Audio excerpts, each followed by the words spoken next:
नमस्कार बंधुरा आज के आपनादेर संगे पाँचमिशाली डाल रान्ना करे देखाबो। देखुन 2 থেকে 3 घंटा पाँचमिशाली डालटाके भिजिए रेखे दिएछिलाम। एखन भालो करे धुए निलाम। चुलार मধ্যে একটা কড়াই বসিয়ে ডালটাকে সেদ্ধ হবার জন্য বসিয়ে দিয়েছি আর সঙ্গে অল্প একটু নুন দিয়ে দিলাম।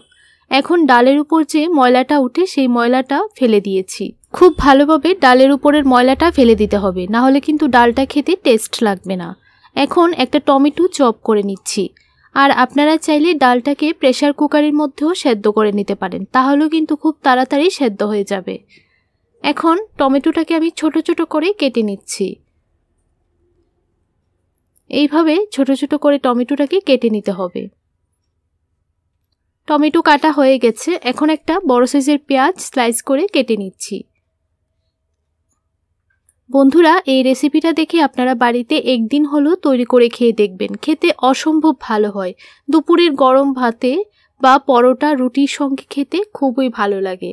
দেখুন পেঁয়াজটা ভালোভাবে কুচি কুচি করে কেটে নিয়েছি।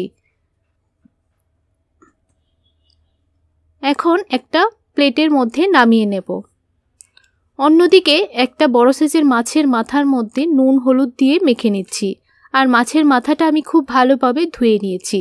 আর দেখুন বন্ধুরা পেঁয়াজ টমেটো কাটতে কাটতে ডালটাও ভালোভাবে সেদ্ধ হয়ে গেছে। এখন অল্প একটু হলুদ গুঁড়ো দিয়ে দিলাম। হলুদ গুঁড়োটা দিয়ে ভালো করে ডালের সঙ্গে মিশিয়ে নিতে হবে। এখন ডালটা একটা বাটির মধ্যে নামিয়ে নিয়েছি।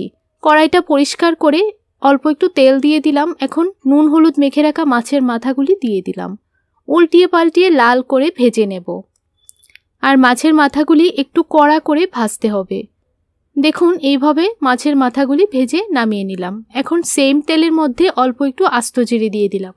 জিরেটাকে হালকা একটু ভেজে নিয়েছি। এখন কুচি করে রাখা পেঁয়াজগুলি দিয়ে দিচ্ছি। পেঁয়াজগুলিকে হালকা একটু বাদামি কালার করে ভেজে নিতে হবে।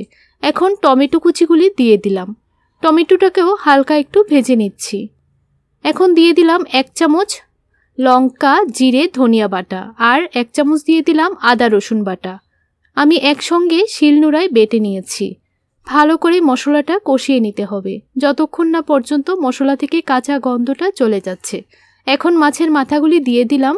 মাছের মাথাগুলিকে ভালো করে ভেঙে দিতে হবে। এইভাবে চামচটা দিয়ে একটু ভেঙে দিলে কিন্তু ডালটার টেস্ট আরও বেড়ে যায়। দেখুন ভালো করে ভেঙে মশলার সঙ্গে একটু কষিয়ে নিয়েছি। এখন সেদ্ধ করে রাখা ডালটা দিয়ে দিলাম। ডালটা দিয়ে একটু নাড়াচাড়া করে মিশিয়ে নিচ্ছি।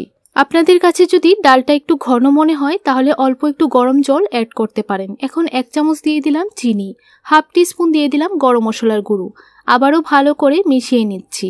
তবে এই ডালটা কিন্তু একটু ঘন ঘন খেতেই ভালো লাগে। ভালো করে নাড়াচাড়া করে মিশিয়ে নিলাম। এই পর্যায়ে আপনারা চাইলে অল্প একটু ঘিও দিতে পারেন। এখন ধনেপাতা কুচি দিয়ে নামিয়ে নেব। বন্ধুরা আপনাদের কাছে মিক্সড ডালের এই রেসিপিটি কেমন লাগলো অবশ্যই কমেন্ট করে জানাবেন। আর ভালো লাগলে আমার এই ছোট্ট চ্যানেলটিকে সাবস্ক্রাইব করে আমার পাশে থাকবেন। তাহলে আজকের জন্য এতটুকুই। দেখা হবে নতুন আরেকটি রেসিপিতে।